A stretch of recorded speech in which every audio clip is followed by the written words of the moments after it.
Hello' friends, আজি মই ব্লাউজৰ মেজাৰমেণ্ট কেনেকৈ ল'ব লাগে সেইটো দেখুৱাম।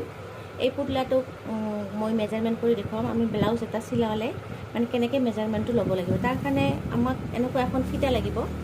এইখন দেখিছে, এইখন ইঞ্চৰ হিচাপত।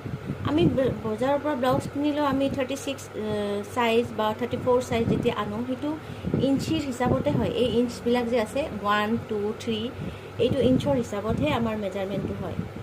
আৰু এনেকুৱা ফিটা আপোনালোকে দোকানত পাই যাব, য'ত এই বুটিকৰ বস্তু পায়, তলত দিয়া কাপোৰ, আস্তৰৰ কাপোৰ বুলি কয়, বা লেছ থেছ পায়, তাতে পাই যাব এনেকুৱা ফিটা এখন। বেছি দাম নলয়, 10-20 টকামানতে পাই যাব। এইখন আপোনাক লাগিব মেজাৰমেণ্ট কৰাৰ আগত। এইখন দি কেনেকৈ মেজাৰমেণ্ট কৰিব লাগে মই দেখুৱাই আছোঁ। আপুনি ফিটাখন ইফালে ধৰিব লাগিব, এইটো ইফালে ধৰিব লাগিব। এতিয়া এই ফিটাখনেৰে এতিয়া আমি বুকুখন কেনেকৈ মেজাৰমেণ্ট কৰিম, এনেকৈ আনি এইটো 1 ইঞ্চ আৰু এইফালে 32। আমি যদি বহুত টানকৈ লওঁ 32 হয়, কিন্তু যেতিয়া আমি চিলাম 32 যদি পাওঁ 33 মানে 1 ইঞ্চ লুজকৈ চিলাব লাগিব। আৰু এতিয়া কমৰৰ মাপটো ল'ম। কমৰৰ মাপটো পাইছোঁ আমি 26। টানকৈ ধৰিলে 26 হয়, কিন্তু আমি যেতিয়া চিলাই কৰিম তেতিয়া 27ত ৰাখিব লাগিব। মানে 1 ইঞ্চ লুজকৈ চিলাম। বডিৰ ক্ষেত্ৰত আমি 1 ইঞ্চ লুজকৈ চিলাম।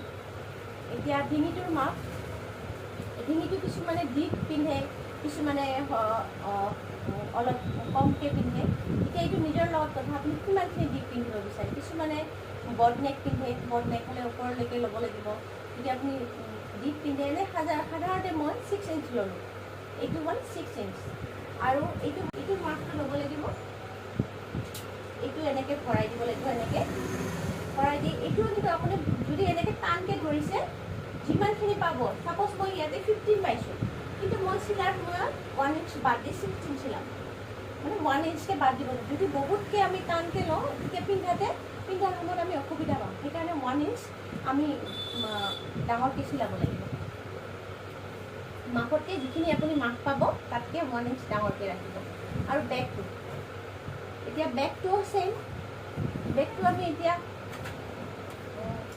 এইখিনি যদি মেজাৰমেণ্ট ৰাখোঁ, যদি এইখিনি দীপ কাট পিন্ধিব বিচাৰোঁ, তেতিয়াহ'লে ঠিক ইয়াতে য'ত কাটটো আছে, যিকোনো ড্ৰেছৰ এটা কাট থাকে, সেই কাটত আপুনি ধৰিব। কাটত ধৰি আপুনি ইফালে কিমানখিনি আপোনাক দীপ লাগে বেগটো চাই ল'ব। 9 হ'লে 9, 10 হ'লে 10, আৰু লংটোতো 14 হয়। ব্লাউজৰ লং 14 হয়। এতিয়া আপুনি কম বেছি পিন্ধিব বিচাৰে, সেইটো আপোনাৰ নিজৰ চইচ হয়, কিন্তু আমি সাধাৰণতে ব্লাউজৰ লংটো 14 ৰাখোঁ। 14 ৰাখিলে আৰু মানে এইটো নৰ্মেল মাপ হয়, নৰ্মেল মেজাৰমেণ্ট 14 হয়। এতিয়া কিছুমানে বহুত দীঘল যদি হয়, তেতিয়া অলপ ইফাল সিফাল হৈ যাব পাৰে।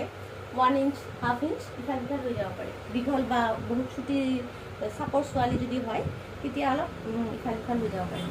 এতিয়া মেজাৰমেণ্টটো আপোনালোকে বুজি পালে। আৰু ফ্ৰণ্টৰো ছেইম হ'ব। ফ্ৰণ্টৰৰ লংটো এনেকুৱাই হ'ব, 14 হ'ব।